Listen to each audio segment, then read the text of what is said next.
పరాక్రమాలకే కాదు ఆత్మత్యాగానికి ప్రతీకలు బొబ్బిలి రాజులు. యుద్ధమంటేనే బొబ్బిలి యుద్ధం.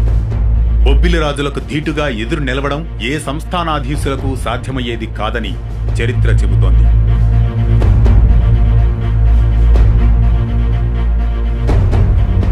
పౌరుషానికి ప్రతినిధులుగా నిలిచిన బొబ్బిలి రాజులు, వారి సైన్యం విపత్కర పరిస్థితులు ఎదురైతే ఆత్మత్యాగానికి కూడా వెరసేవారు కాదు. అందుకు ఎంతకైనా తెగించేవారు. ఇందుకు నిదర్శనంగా నిలిచిన ఓ దృష్టాంతాన్ని మీకోసం వేటు న్యూస్ అనగనగా.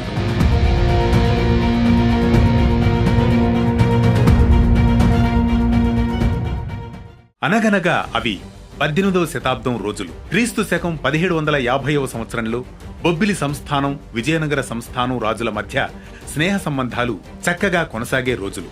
ఆ సమయంలో బొబ్బిలి రాజుగా గోపాలకృష్ణ రంగారావు, విజయనగరం రాజుగా పూసపాటి పెద విజయరామరాజు ఉండేవారు. చిన్న చిన్న వివాదాలతో ప్రారంభమైన విభేదాలు క్రమంగా ముదిరి 7 సంవత్సరాల తర్వాత, అంటే 1757వ సంవత్సరం జనవరి 24వ తేదీన యుద్ధానికి దారితీసింది. ఈ రెండు రాజ్యాల సరిహద్దు వాగుల్లోని జలం పంపిణీ, వాడకం విషయంలో మొదలైన వివాదం ఓవైపు, పలు వేడుకల సందర్భాలలో రెండు సంస్థానాల మధ్య జరిగిన కోడిపందాలు, కుస్తీ ప్రదర్శనలు కూడా విద్వేషాలకు కారణమై యుద్ధానికి దారితీశాయని చరిత్ర చెబుతోంది. రాజ్యాల మధ్య నీరు, భూమి వంటి సహజ వనరుల వివాదం విషయంలో బొబ్బిలి రాజులను ఎదుర్కోవడం ఎవ్వరికీ సాధ్యపడేది కాదు. ముఖ్యంగా విజయనగరం రాజులకు సాధ్యపడేది కాదు. కానీ ఎప్పటికైనా బొబ్బిలి రాజులను గెలిచి ఆ సంస్థానాన్ని తమ సంస్థానంలో కలుపుకోవాలని విజయనగర రాజుల భావన. ఈ పరిస్థితుల్లో 1750 సంవత్సరంలో ఉత్తరాంధ్ర సంస్థానాధీశులంతా ఫ్రెంచి వారికి శిస్తు చెల్లించడం మానేశారు. ఒక్క విజయనగరం రాజులు మాత్రమే శిస్తు క్రమం తప్పకుండా చెల్లిస్తూ ఉండేవారు. 1757లో ఫ్రెంచి జనరల్ బుస్సీ ఉత్తరాంధ్ర వచ్చి సంస్థానాలన్నింటికీ కప్పాలు కట్టవలసిందిగా తాకీదులు పంపించారు.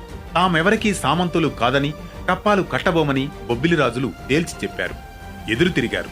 ఇదే అదనుగా భావించి ఆ కోటను జయించి తనకిస్తే మొత్తం కప్పాలు తానే కడతానని ఫ్రెంచి జనరల్ బుస్సీకి చెప్పి విజయనగరం రాజులు ఫ్రెంచి పాలకులకు దగ్గరవుతారు.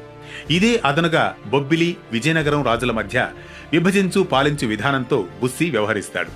పెద విజయరామరాజు అండతో బుస్సీ ఫ్రెంచి సైన్యాన్ని బొబ్బిలి కోటపై దాడికి ఆజ్ఞాపిస్తాడు. యుద్ధ సమయంలో తాండ్ర పాపారాయుడికి కబురు పంపేందుకు వెళ్లిన వేగులను విజయనగరం సైన్యం హతమార్చడంతో పాపారాయుడికి ఆ కబురు చేరదు.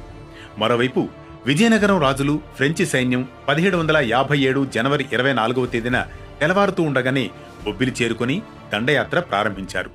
బొబ్బిలి కోటను లక్ష్యంగా చేసుకుని ఫ్రెంచ్ ఫిరంగులు పేలాయి.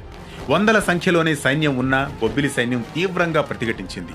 దీంతో ఫ్రెంచి సైన్యం కోట లోపలికి ప్రవేశించలేకపోయింది. ఎట్టకేలకు ఫిరంగులతో కోటను పూర్తిగా ధ్వంసం చేసి సాయంత్రం సమయానికి కోట లోపలికి ప్రవేశించగలిగారు. ఇందులో మనం గమనించవలసింది బొబ్బిలి రాజుల పౌరుషం, బల పరాక్రమాలే కాదు, వారి ఆత్మ త్యాగం కూడా. ఇందుకు నిదర్శనంగా ఓ సంఘటనను చెప్పుకోవాలి. యుద్ధం జరుగుతున్నంతసేపు బొబ్బిలి కోటే లక్ష్యంగా ఫిరంగులు పేలుతూనే ఉన్నాయి.